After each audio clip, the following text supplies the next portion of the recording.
Go. On that note, let's bring David Zucker in here. David Zucker, man. Maybe we should explain to David Zucker why he had to wait the last 3 minutes. We were doing potty humor, David. Oh, good. I'm glad it's all over. We had it penciled in, yeah. Yes. We were doing the potty humor. Yeah, that penciled in for 9 a.m. potty humor. Because that's for much 3 more minutes. important than a huge director coming on our show. Writer, director. I don't think I put on that much. No. We mean in legendary status, sir. Yes, well. We're all big fans. I try to live up to whatever I'm supposed to be cracked up to be at any one day. So. Well, it's good to see you guys. Had quite a career, I'll tell you. It's not really good to see us. You're just being nice. You don't even know who we are. But hear me out. But we will have fun. Sure we will. Been a fan for years, obviously, all the way back from a Kentucky Fried Movie, which I think was pretty much one of those first, smoke a little weed and go to the movie theater and watch this movie and laugh your ass off movies. Yeah, well, a lot of young kids see their first, nakedness in those movies, and I'm right. There's some great nudity in it. Catholic schoolgirls. Yeah, Catholic high school girls in trouble. In trouble. Right. The shower scene with the tit. That you can't quite grasp what that felt like as an adolescent seeing that. Like it was so. Exciting. Yeah, and you guys probably can't grasp what it was like to have dated those girls. You bastard, right? Yeah. Thanks, David. I think he's getting us back because he's a big director, and we're saying, yeah, you're good because you showed us tits when we were growing up on film. Well, I'm starting at the beginning. He wants to be known as more of a creative force than, hey, you showed us breasts. Different perspectives. My kids love, they watch Airplane, and I love Airplane. I love when the boobies go across the screen. Yeah, for no reason. That one's great. Nice, gratuitous booby It's all shot. for no reason. Yeah. Well, you created a whole genre with that Airplane movie and the Police Squad and the Kentucky Fried Movie. No one was doing that type of thing before you came along. Yeah, well, you know what? We didn't really think that regular comedies were funny. We thought serious movies were funny, so we'd watch things and kind of put in our own lines as Leslie Nielsen was actually acting in these serious movies, which we thought we were wonderfully stupid. And then so what we did with Airplane was actually to recreate one of these serious movies and then almost make it look like we tricked the actors into saying the lines. It worked, man. The greatest part, though, and I think Anna touched on it, is there was never a moment where the actors showed how absurd it was, and that's what made it funny. It was all perfectly serious. Playing it off serious. Yeah, no one had done that before, and it was done brilliantly in those movies. It was such a great scene. Part of what we wanted was just don't let on that you're in a comedy. Mm-hmm. So you really didn't like comedies back then? Because what I liked was Woody Allen, those early Woody Allen comedies, and Marx Brothers. When I was in college, where they'd show Marx Brothers in big lecture hall screenings. And you ever meet any of the Marx Brothers? No, when I first came to L.A., and this was in 1972, I actually went with a friend to Groucho's house and knocked on the door, and he was alive and in the house, but not up to seeing visitors that day. And I'm really sorry to say that I never tried again. I could have gone back the next day. You were able to walk right up to his front door? Yes. Back in 72? Right. And can you imagine? When I first came to L.A., it was like, you can't even imagine that the stars, and I'm coming from Milwaukee, you can't even imagine that stars lived on streets where people walked by, and I somehow thought that was like raised in clouds. Yeah. It's like, you don't imagine that but actually, Groucho, they said he would go to Nate and Al's Deli every day, and you could see him, but I just never ran into him. I met Groucho Marx. You did? I was a kid, and I was at something called A Day at the Races. It was some charity event, and he was there. He was in a wheelchair, a little blanket covering himself up, little thin, frail hand signing autographs. Really? And, just the thought of shaking hands with Groucho Marx. I'll never forget it. So you waited till I told my story so you could top so I could top it. Yeah, why do you think I brought it up? Yeah, right. David, it's not like I having me I ask everybody that comes in, did you ever meet Groucho? Yeah, the great legendary director comes in and then I have to, somehow I don't think we're treating him with respect. I actually used to hang out with him. I didn't even break that. Stop it. But, yeah. Yeah. I pulled a train with Zeppo. Have you ever seen Day at the Races? There's a oh god, there's some weird scenes in that one. How good was Used Cars? A couple of good comedies from the 70s, like late 70s. Used Cars and Hollywood Nights, I thought, were two very funny films. Well, as far as comedies, I saw them. Really, Kurt Russell, Used Cars. Frank, remember you know Frank? Oh my God, what's his name? The black guy from 48 Hours. Eddie Murphy's sergeant. Oh yeah. Oh my God, I can't believe it. He's one of my favorite. Yes. The angry guy. Oh my, the big black guy yelling. Yeah, you're doing very well right here. I stink. Frank Danny Glover, of course. Yes, he's the one. Yes, the angry black guy. Yes, Morgan Freeman. Yeah. But getting back to, I mean, the late 70s and early 80s, there were a lot of really good comedies that came out. Were there? I thought. I'm Animal House. Animal House, right? Excellent. Yeah, all right. 1979. Stripes, the first half of Stripes. Stripes was Caddyshack, in the early 80s. Caddyshack, I can't get enough of to this day. I say that because we get frustrated because there's not a lot of comedies that come out nowadays that really get me going. I don't know if you want to comment about that, but when Hollywood starts like remaking the Pink Panther and they have to like do the Honeymooners, I mean, but I haven't seen anything because we had to do this movie from conception, writing to release in 9.5 months, so I haven't seen anything. Right, or else it becomes dated material. Is that it? Because not really that. They kind of backed into the release date. So I'm an asshole. We were first. Yeah, I don't know why you said that.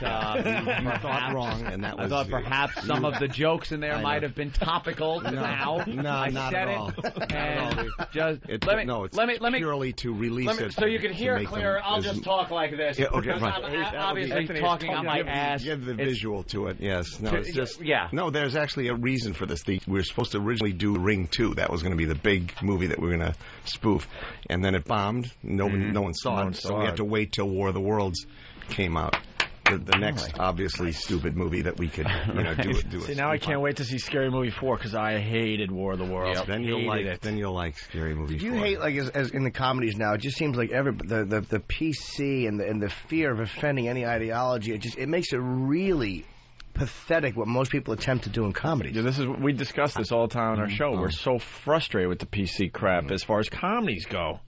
Right, it is terrible, but I haven't. I mean, you guys aren't doing the PC thing with the scary movies. No, definitely it's not PC. But there's not our only constraint is PG-13. Right. Other in fact, I did a press junket in L.A. Last weekend, and some people were complaining that our treatment of women and children was disrespectful. So, but I never thought of it that way. Did you get any heat? Of course we hit kids. Yeah. I was going to say, it's funny. Please tell me you told them to go fuck themselves. Please, someone tell me that they fought back. Well, what was one of the biggest comedies last few years? I was polite, and I said, what I did say was that, this goes back to Airplane. Right. What people think is over the line, and here we have a joke with the pilot saying, "You ever seen a grown man naked?" Yep. It's not that we think that pedophilia is funny, but it was a joke it was a satire on the image of pilots, like squeaky clean, white bread pilots. Did you catch crap back then? Did you get any complaints back then about... Only from Peter Graves. He said, I don't think this is going to work. He never lived that line down. And Robert said... But that's the point we're making, I think. Yeah, Robert Stack said that shit hitting the fan, that's never going to work. And so somebody just recently told me that he then went to the preview. At the preview, went to with his wife, and this guy was sitting in back of Robert Stack, and he turned to his wife after the thing, got a big laugh, and he said, I have never been so wrong in all my life.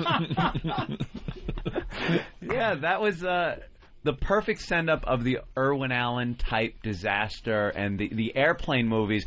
They became a parody of themselves, as a matter of fact, the longer they went on. The airplane that was stuck under the water. Well, I never saw that one. I didn't see that one. We just did the... You just did the first one. Just did the first one. Yeah. But as they went on, they absolutely became parodies of themselves, yeah. I'm sure they were dreadful. You did a great job, though, sending those up, because you watch them, and you can't now watch them without thinking Airplane and watching some of the scenes and the dramatic, the love angle between the characters, and you just start laughing because you see exactly where you guys got it from. You did also Ruthless People, which was hilarious. Right.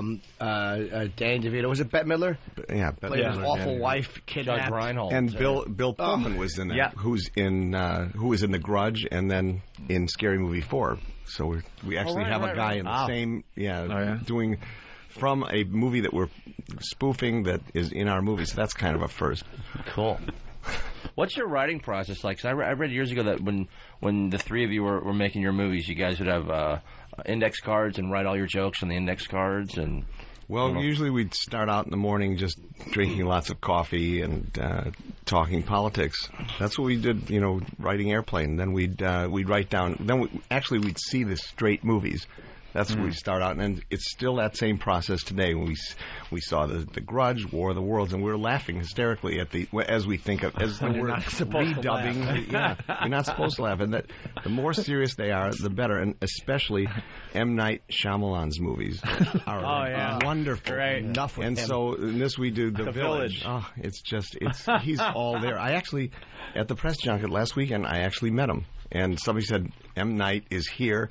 And so I went on up to him with a shit-eating grin, shaking his hand and saying, thank you. I did, because I didn't even think so. And he said, he was very nice, gracious, and he said that now when they as they're shooting their movies, they're thinking, what are they going to do to us? What are they going to goof on? You ever insult people to the point where they contact you and say that they weren't happy? Or it hasn't happened yet. No. Sometimes people ask me what would you do if you ran into Tom Cruise on the street or any of these guys? And actually, I don't know. It's not mean spirited, so I don't think anybody has gotten too angry. I think there was once a Scary Movie 3 with Michael Jackson complaining. But I'm not. Okay. The only person I'd really be afraid of running into the street would be O.J. Yeah. What do you say? Nice murders. I admired all the. I don't know. I don't know how responsible you are for the casting of the movies, because something like Leslie Nielsen, who saw that he would be so good in that. Obviously, he was good to laugh at in the serious roles that he did, but who would know that would translate to bring him over to the comedy version to play the same role? Yeah, we didn't know, but we had a strong suspicion that if these guys were funny to us in their serious movies, like you watch Robert Stack, of course, Untouchables and stuff, all you have to do is just Unsolved Mysteries, very serious, wonderful, yeah. So we thought this would work. I mean, that was the whole theory behind Airplane, and then the only thing was to convince the studio.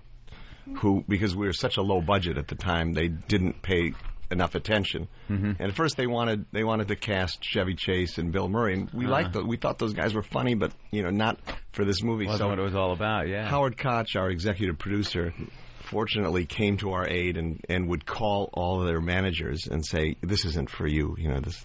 All the stars that the studio wanted to go to, and then it came down to, the last 2 weeks before shooting.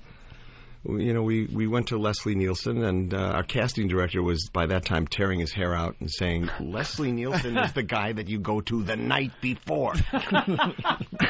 Not knowing, it is terrible, but that's. Oh man! The business is brutal. Career, yeah. But then Leslie Nielsen was the best of them. Yeah. Oh, without a doubt. Yeah. Did you see Nuts?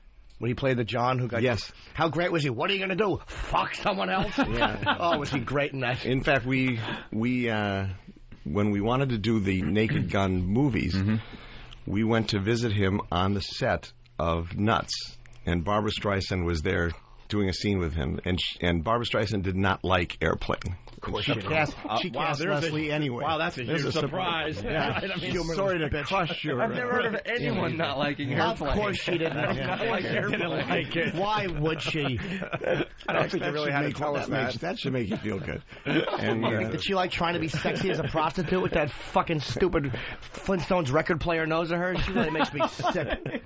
I didn't like you. Of course you didn't, Babs. Babs. Die already. Jeez, I'm sorry I ignited all this anger. I know. I go after the tough targets. Fucking right hand. Take the shit out of her. Were you surprised at the success of Airplane when it came out? Because you said it was low budget. So it was low budget, and we had spent so much time trying to convince people for years and years that this was going to be a big hit that we actually weren't surprised. Really? We were about the only people who weren't surprised. Had confidence. Of course, this is going to be a hit. How much did it cost, and how much did it make? It cost $3.2 million to make. Wow. And in those days, the marketing budget was probably, I don't know, $500,000. Not much at all. And it made $80 million at the box office. Wow. Why do you think the Police Squad TV show didn't have as much success, or any, it did, 6 episodes? 6 episodes, but then and they pulled it after 4 episodes. They pulled it after 4. They couldn't cancel it fast enough. What happened there? Because then the movies were very funny and successful and popular. Not enough people watched it, of course, so the ratings were low. But I think mainly that on something like that, it was in the movie theater. You're sharing this stuff with hundreds of other people, so they're all laughing. But on television, you're watching it alone. I don't know if some people got when they were supposed to laugh. And we did have a lot of fans, and people have always told me that they watched it with their families and on TV. But it just and Tony Thomopoulos, the head of ABC at the time, begged us to do a laugh track, put a laugh track. And in a way, he was right, but we couldn't put a laugh track on it. Right. Yeah, because then we're not supposed to admit that it's funny. Right. And so then he took a lot of heat for canceling it. And then in one press conference, he said Police Squad didn't work because you had to watch it. I mean, and he wasn't trying to be funny, but so it's just, in a way, people don't really watch television closely like they do in the movies. In a movie, it's a huge screen. You can see all the little background things. And I think the majority, that big TV audience, missed it. I think, but we still thought this is funny. Yeah, it was fun. This will make a great movie. Good for you for not taking putting it to the screen with Ricardo Montalban. Was just great in that. Just another serious straight actor. They want to be in movies. They want to be in comedy. They want to do something different. So it's not as hard as you might think to get people. People ask, how'd you get Dr. Phil and Shaq to be in it? Well, we called them up and they said yes. What about Kareem? What about Kareem Abdul-Jabbar? He didn't want to do it. Really? He didn't see why he should do this, or didn't get it, or whatever. But so we tried again, and his manager convinced him because he wanted to buy a very expensive rug, and the rug was going to cost $30,000. His manager was keeping track of the money, and he said, if you want this rug, you're going to have to appear in this movie. And so he For a rug, just for a toupee? It was on the floor. Kareem loved his rugs. And jazz, too. His house burned down. He lost like $3 million worth of jazz records. He probably lost that rug in that fire. In that fire, see? Game of Death was good. Yeah. Hey, let's go to Don in Nebraska. Don, what's up?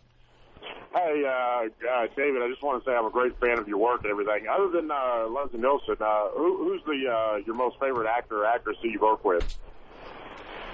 Well, probably Leslie. Have to be the day in, day out, tried and true, all-time greatest spoof actor. I mean, he's so good at what he does, and we kind of have a shorthand. And you must not even have to talk to each other to know exactly what you want, And in fact, we aren't speaking people. That's good. I hate his guts. He's so miserable. But we have this shorthand and a wonderful relationship. Let's go to Jason the Trucker. Jason, what's up? You're on with David Zucker. Hey, guys, how's it going? Pretty good. Good. Yeah, I got a question about Airplane 2. Yeah, at the end of the movie, it says, coming soon, Airplane 3. Whatever happened to that? I can't answer that question because I never saw Airplane 2. He was not involved. We begged the studio not to do it because we said there were no more airplane jokes. They went ahead, did it anyways, proved we were right, and to this day we have never seen it. None of us have ever seen it. It was frustrating to see all those characters and just it was. Well, they recycled a lot of the jokes. Oh man, take your baby and then and they should have called it something else at least. Jim Abrams used to be asked, "Have you seen Airplane? Did you ever see Airplane 2?" And he said, if your daughter became a prostitute, would you go watch her work? That's perfect. That was about how we felt. That was like Caddyshack, too. Same thing. Wow. Caddyshack Worst sequel ever. was great. Caddyshack 2 is like... It's some movies you can't make a sequel. Stop. And some movies, there's always new episodes you can think up because they're not premise driven. So right. Caddyshack was like one premise. Yeah. We were all excited when that can't be fresh anymore. When the second one came out, we were all excited. It's like it's got to be good. How can you wreck that? Right. Naked Gun you could do because you could just it's like a police show. There could be a different story. Leslie could have new episodes, and the scary movie franchise is good because there's always fresh movie. There's always going to be horror movies. How much are you going to do on the airplane? For God's sake, how many jokes can you do about the plane? Enough about the plane. It was enough about the plane. So they went. Yeah. When it comes on TV, I turn it off. How much scary I am.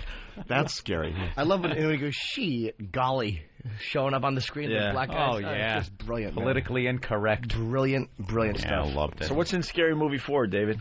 What's in Scary Movie? I mean, you make fun of War of the Worlds, Tom Cruise on Oprah's couch. Yeah, we have the Grudge, The Village. I mean, M. Night is great. You want to hear some Joaquin Phoenix? You want do to a hear little more Joaquin Phoenix? Phoenix. I don't do a Joaquin. little Joaquin Phoenix. Why must you behave that way? That was my Joaquin Phoenix in I haven't seen that movie. M. either. Night piece of shit number 3. After Sixth Sense, he should have shot himself.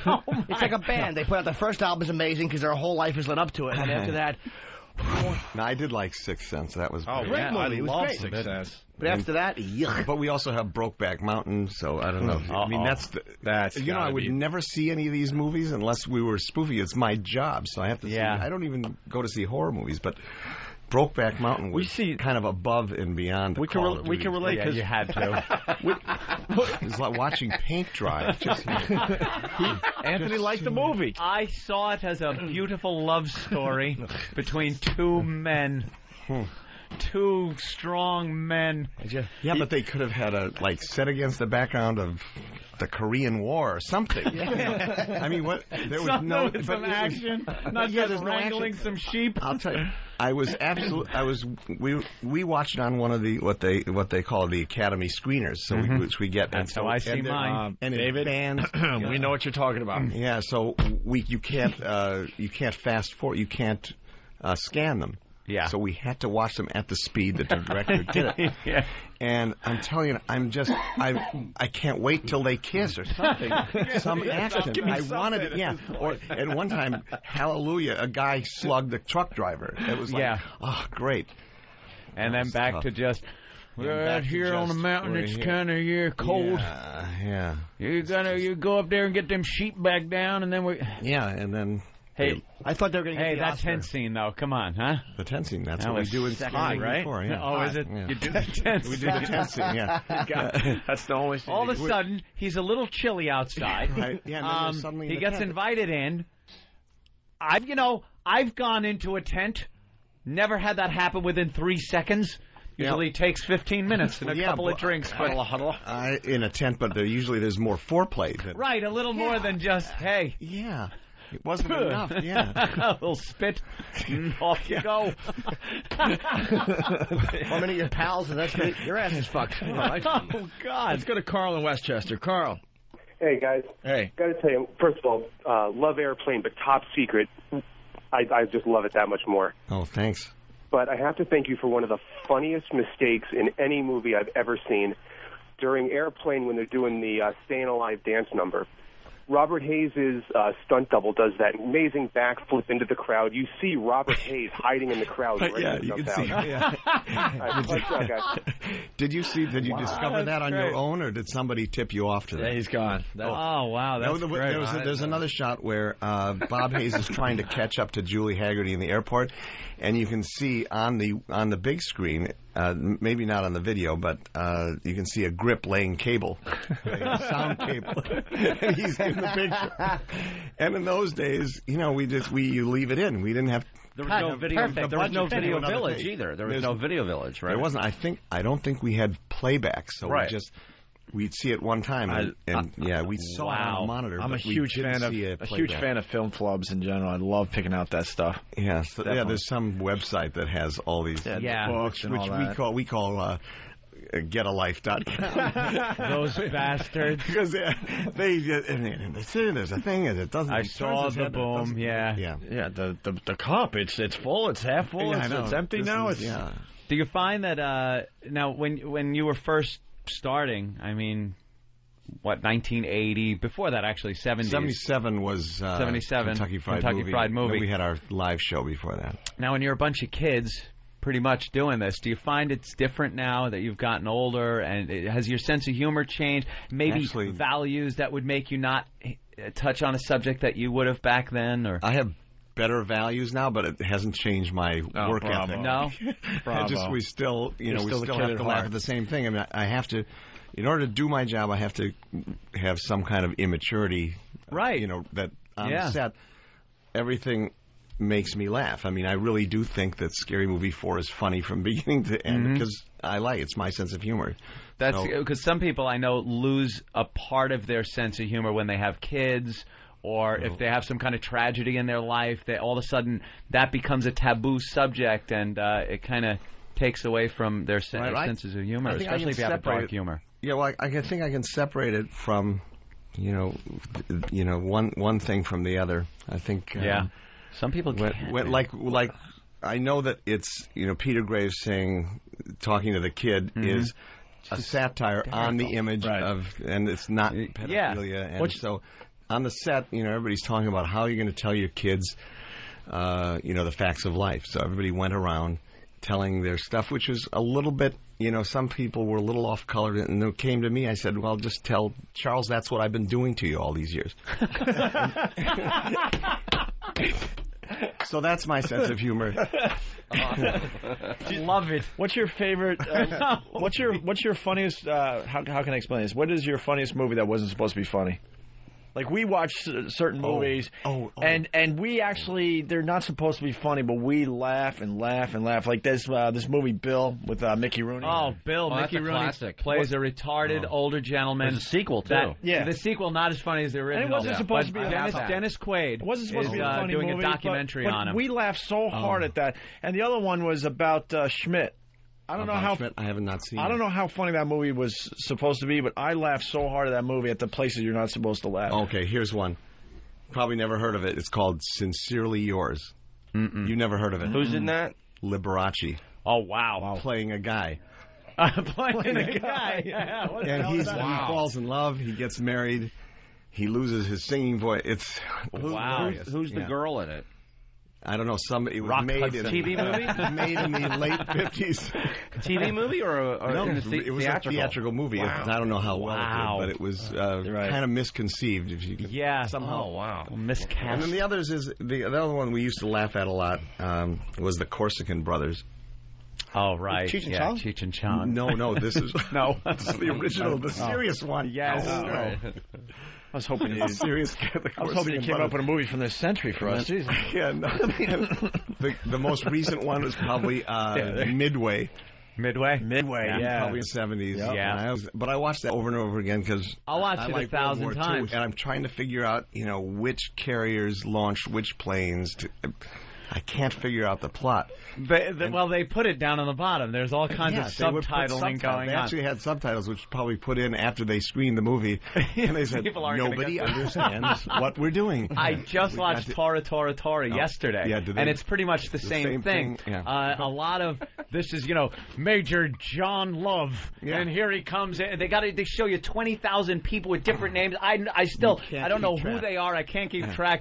Nagamaki Wasaki, and he's leaving the carrier Wakachugi. Yeah. And they put down there you're supposed to remember. Was he leaving that carrier? And why is he coming back? And who is this guy? You need a notepad. And they're all overly dramatic. Yeah. Again, very Airplane, when you watch those entrances of these guys. Damn it, why didn't I get that message? And you're just laughing at the guy's delivery. It's right there. Yeah. I mean, I remember even the reviews for one of the reviews for Midway said it was called that because that's at the point where the audience left. So Yeah. I'm there. You know, if it's on late at night, you know, you've got to watch it. Those star-studded, like, who's going to turn up? Look, it's Henry Fonda. The Duke's in this one. And Charlton Heston. And there they are acting together. Yeah. God damn it, my son's going out with a Jap. Yeah. You know, and that's a little side plot that was going on in that movie.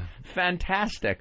Very funny, yeah. Let's go to Charlie in New Jersey. Charlie. Mr. Zucker, it is my life pleasure to speak to you. I want to tell you that the funniest scene ever is the commercial in Kentucky Fried Movie where the doorbell rings, first woman says, "Harvey still smoking those cigars?" Oh, yeah. And the second woman rings doorbell, "Fish for dinner?"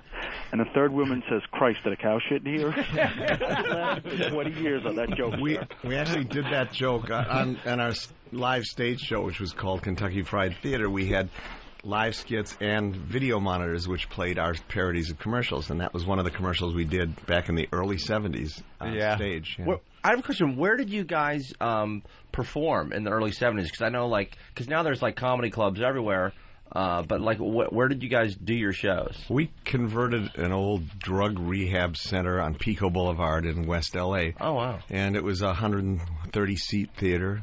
And it was across from Rancho Park, and we had parking. And, you know, how did you first promote it? I mean, if it wasn't like a venue where people went to go see stuff. The internet, silly. Yeah, right. Cell phone. We had, MySpace. Of course. We went to the UCLA campus and put up posters. Cool. And I can't remember how Day-Glo colors, man. The first weekend, I don't know, there were so few people who showed up for the first weekend that we would take the entire audience, which was about 20 people, and take them on a tour of where we lived, our apartment, which was upstairs. That's awesome. Because it was too embarrassing to perform before, so few people. But then by the second weekend, the shows, the 8 o'clock and the 8 o'clocks Friday and Saturday night were filled. And then by the following week, the third weekend, it was filled for 2 shows. Where'd you get the idea then to take it to the big screen and actually make a movie? I mean, that's a big leap from opening up a theater and to trying to find some financing and getting a movie distributed. Our original goal was to perform on the Tonight Show, and so we did. We actually did that, but it didn't ignite a huge nationwide noise. No, huh? In fact, the first night we were on, Johnny was there, and but Mickey Rooney talked too long. So we couldn't bastard. be on. And so all of Milwaukee was up the entire night, and so didn't watch the next night when we were actually on with Joey Bishop. Oh, no, guest host Joey Bishop. Joey Bishop. It was pathetic. And then... Yeah. One of those things, too. When somebody makes a bad joke, we do that. It's called vaudeville playoff. We have a car crash. We do car crashes. This one, when somebody's joke, especially on the phone, they try to lay in a joke, and it just bombs. You got give them a little silence, and then... All right. Okay. Punching Or out. this one. That's actually Kelsey Grammer falling down at he's doing a speech on stage at Disney, and he's talking all very pompous about something, and he just falls off the stage. Is that the actual? That's the actual audio. Oh, dear Lord. I think I would have said something a little different than "Oh dear Lord." Hysterical. Steven Zucker, the guy who played the air controller. He was in a sketch show as the piano player. That's why he's in Airplane. And he's great. So he always used to do Anne Margaret falling off the stage in Vegas. It was just more tasteless humor. Wait, did she fall off? Yeah. She fell off the stage. Had a bad has fall. a bad fall. It's like, you feel like we shouldn't laugh at this stuff, but it's somehow. Does he perform some kind of a song as he's doing it? Yeah. And I actually have met Kelsey Grammer. He's a very nice guy. Yeah. We didn't discuss the fall. Yeah. Let's go to Jose. Jose. Oh, that's great. Hey, guys. How you doing? First-time caller. Just want to tell Mr. Zucker, I love the Kentucky Fried Movie. That freaking song at the end, hilarious. And quick, so I got to go to the gym. Now that we're on the subject of movies that are not supposed to be funny, where you laugh your ass off. Yeah. Schindler's List. Classic. Peace. See, He thought Schindler's... Actually, You're off the road, I pardon you. That guy's hysterical in it. Yes. Ray Fiennes? Yes. Iman Gert? Yeah. He's a little over the top. Not much funny about Schindler's List, though. No. You just take the saddest movie you can think I don't of. recall laughing. It's more like that we had a joke in one of the movies. Maybe it was Naked Gun, where they're leaving... Leslie and Priscilla are leaving a movie that wasn't supposed to be funny. Oh, my God. It was Platoon. Yeah. And they're laughing. It's During the love montage. The love montage, one of the funniest scenes in any of the Naked Gun movies.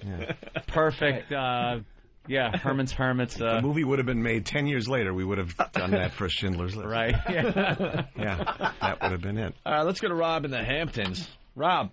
Yeah, hey guys, Hey. What's up? Long-time listener. I got a question for Mr. Zucker. On the Police Squad TV series, the one character was named Norberg, but in the movies, you guys changed it to Nordberg, the O.J. Simpson character, and we always wondered why the name change. You know, I don't know if it was spelled Nordberg. This is something I don't know the details of that. Was it really different? Whatever it is, just don't piss off OJ about it. Yeah, right. We don't, do you want me to call him? I don't think. That must have been very odd for you. I mean, working with the guy. Right. Working with a guy, and then suddenly he's the greatest murderer of the 20th century. Greatest ever. Yeah. And, were there, you must have been asked 1,000 times, were there any inklings of a temper that was anything more than the smiling O.J. running through the airport O.J.? He was usually always the smiling O.J., nice guy. However, one time, I used to do this. Howard Cosell did a audio reading of his book, and I had it in my car. And he was at one point he was saying, that Juice was crying on the phone. I told Emmy to talk to him. I couldn't take it any longer. And so. They all. I would do that for people, and they said, "You got to do it for OJ." You got to do it for crap! And so I did it for him, and he said his face turned just gloomy. You saw and dark. the face that two people saw. Face that killed people. And he said, "Never happened. That's bullshit, man. That's bullshit. Never happened. Wow. Yeah, never happened. Wow. Bullshit, man." So it's like it just went. So I was kind of surprised. Oh. Okay. When you first heard, like everybody else did, did it help DVD sales? It was depressing to me. Yeah, I don't doubt it. My emotion was, I couldn't believe it because I don't doubt it was depressing. Did you think, oh my God, OJ killed those two people like right away? No, I mean you just don't imagine that the guy who you worked with would suddenly. It was as a surprise to me as it was to his ex-wife. Yeah. I don't know who was surprised or it's you again. I mean, any doubt whatsoever in your mind that he did it or not? No doubt. Okay, thank you. There's no doubt. Come on. I think he's the first one from Hollywood to say that. Ever.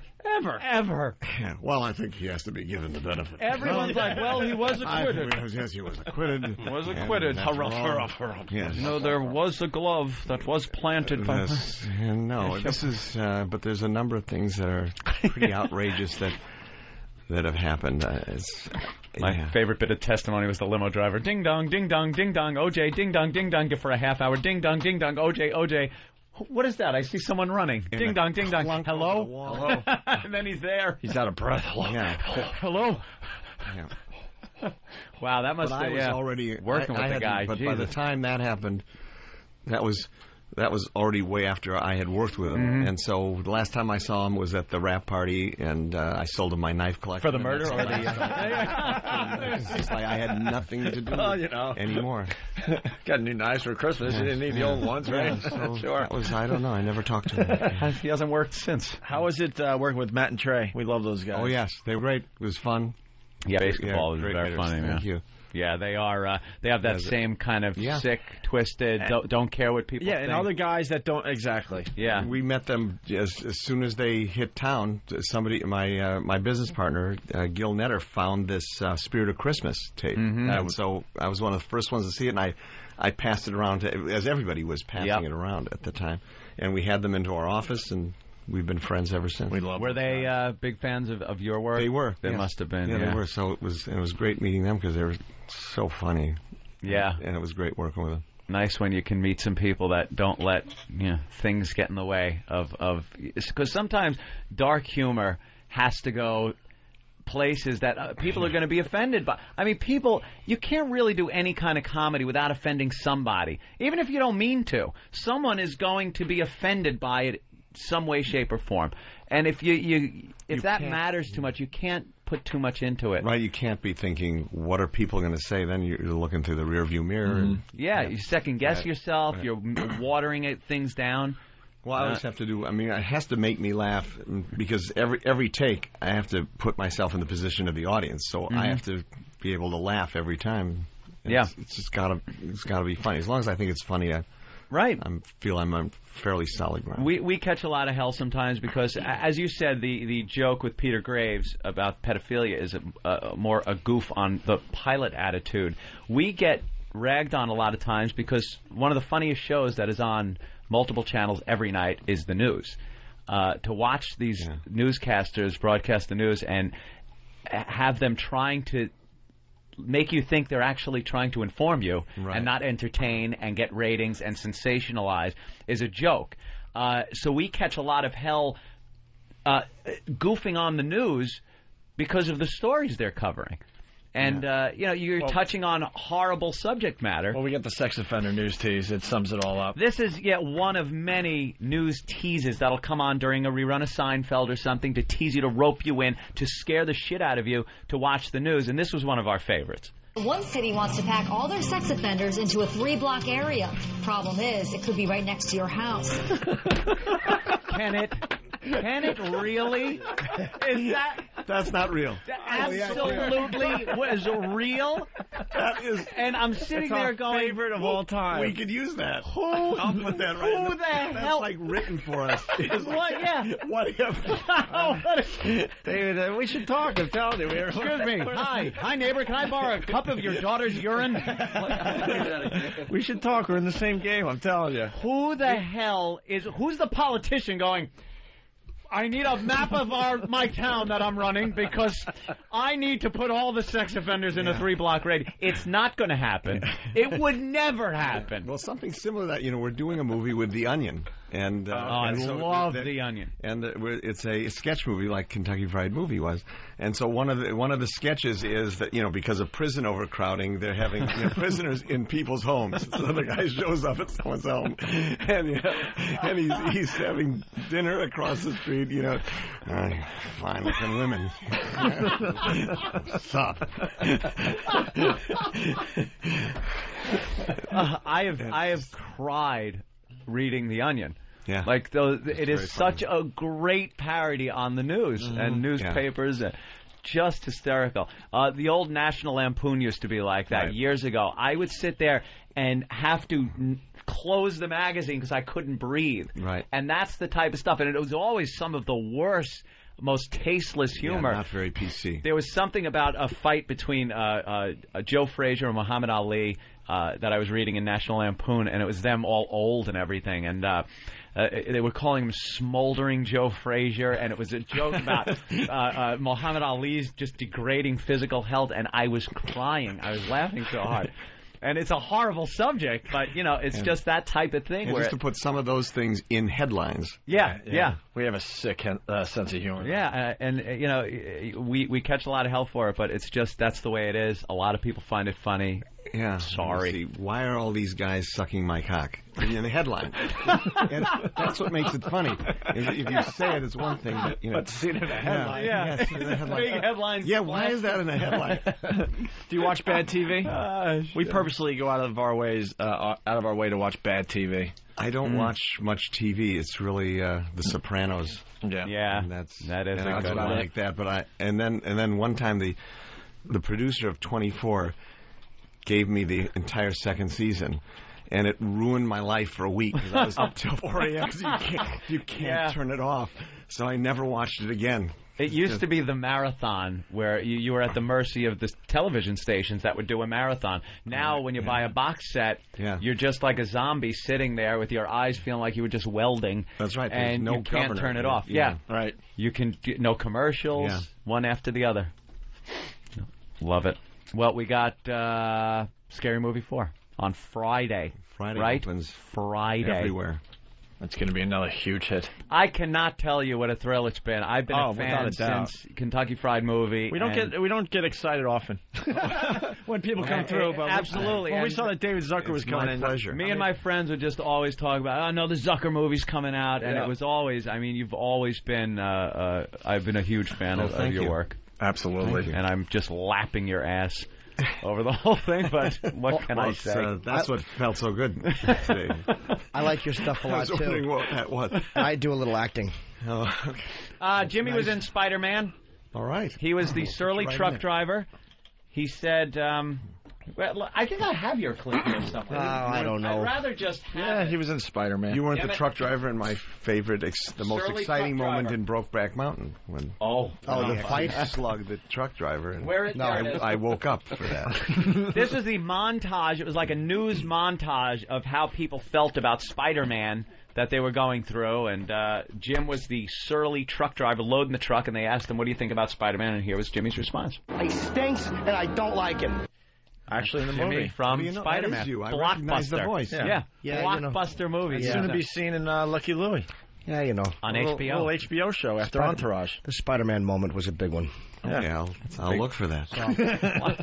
I'll send you my reel. You just heard it. I can TiVo it. Yeah.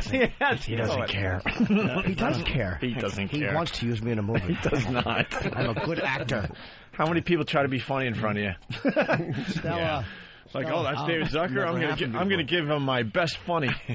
And I got to tell you, I rarely ever ask, and usually I've had to reprimand our own Hawk over here, because a lot of times we'll have people come in, C-listers. They sit there, and then when they're leaving, Hawk will go, Aunt, you want a picture? Now, what do you say? Nah. Nah. You always ask for a picture. So I tell him, I never ask for a picture. So I told him. He really does. I told him, don't ask. If I want a picture, I'll ask you, because if you ask me, I can't say no. He asks every person that comes in here for that guy is a star fucker. He will take a picture with everybody. Yes, but so does you. Rarely do, but I would be You took a honored picture with the janitor. to have a picture with you. Camera. You Let's think you take might a be picture. famous someday? Yes. That was a good line. I don't. No, it That was a really good line. That's what it was. Nobody was listening. It stunk. I was trying out for David Zucker. That was really good. I don't think you made it. All I could hear was the crash. Yeah. Well, I can't say Yeah, maybe it you again. get on mic. Maybe if you have a little confidence in your lines and get on mic. Me and David understand it's all about timing. I can't do the line again now. Timing is everything. Go ahead. Do it again. No, he knows. That's the okay. first rule of comedy. It's all about timing. I think I TiVoed it. Okay. See? We got it. Just tell Anthony you can't take a picture with him. It'll make our morning. No. Please. Please. I'm sorry, I can't take a picture with you. All right, we're all going to see Scary Movie 4, opening everywhere Friday. Thank God, because, bench warmers, And what happens now when we get someone from Benchwarmers in? Maybe he's the executive producer. That's Did you look down on it? I know. I better look. I produce everything. Yeah. Internet movie database. Quick. I'm trying to get out of the business. It's just frustrating because there's just not a lot of comedies that come out. That's what I'm getting at, really. I mean, I saw Bad News Bears, the remake, a couple months back. Why remake it? Why make such a great remake such a great comedy? Then water it down? Are you friends with Steve Martin? I have met him many years ago, 20 years ago, but not. If you see him, could you throw hot coffee in his face? Oh, okay. Please, for that Pink Panther disgrace. Yeah, we're not happy that I didn't you see would that either. It was bad.